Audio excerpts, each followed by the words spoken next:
Trump wins Republican caucuses in Michigan, Missouri, Idaho.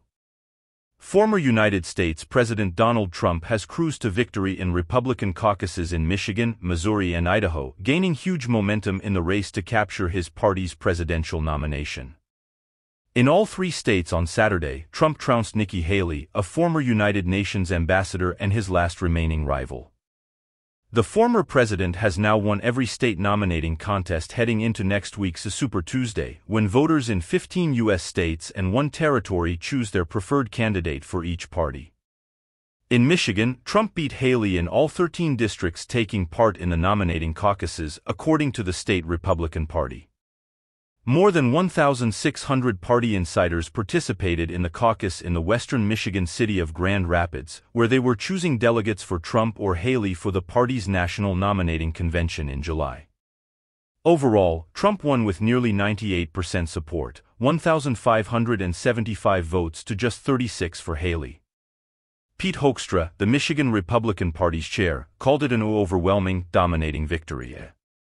Haley is fast running out of time to alter the course of the Republican nominating race. With victories in Iowa, New Hampshire, Nevada, the U.S. Virgin Islands, South Carolina, and now Michigan, Missouri, and Idaho under his belt, Trump is far and away the frontrunner in the race, with Haley hanging on thanks to support from donors keen for an alternative to the former president. For this election cycle, Michigan Republicans devised a hybrid nominating system, split between a primary and a caucus. Trump won the primary convincingly on Tuesday, securing 12 of 16 delegates up for grabs. He took all of Michigan's remaining 39 delegates at stake on Saturday. At one of the 13 caucus meetings, the participants, knowing Trump would win easily, decided to save time by simply asking anyone who backed Haley to stand up. In a room of 185 voting delegates, 25-year-old Carter Houtman was the only person who rose to his feet. It was a little lonely, Houtman told the Reuters news agency in an interview afterwards. Houtman said he would likely vote for Trump in November's general election if he is the nominee, but felt it was important to stand up for his beliefs on Saturday. "I didn't like the way that Trump handled himself after the last election," Houtman said.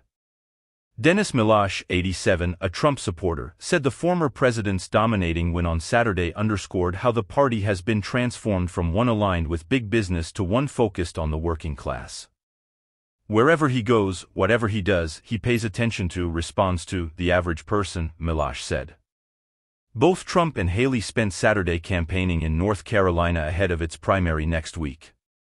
During a rally for supporters in Greensboro, Trump, who is facing charges in 4 criminal cases, cast himself as a victim of a political witch hunt and called on voters to come out in force to send a signal. "I stand before you today not only as your past and hopefully future president, but as a proud political dissident and a public enemy of a rogue regime," Trump said. Trump's victories in Missouri and Idaho netted him 54 and 32 delegates respectively. His count now stands at 244 compared with 24 for Haley. A candidate needs to secure 1,215 delegates to clinch the Republican nomination. Trump is likely to face President Joe Biden, a Democrat, in the November elections, pitting the two against each other for the second time since 2020.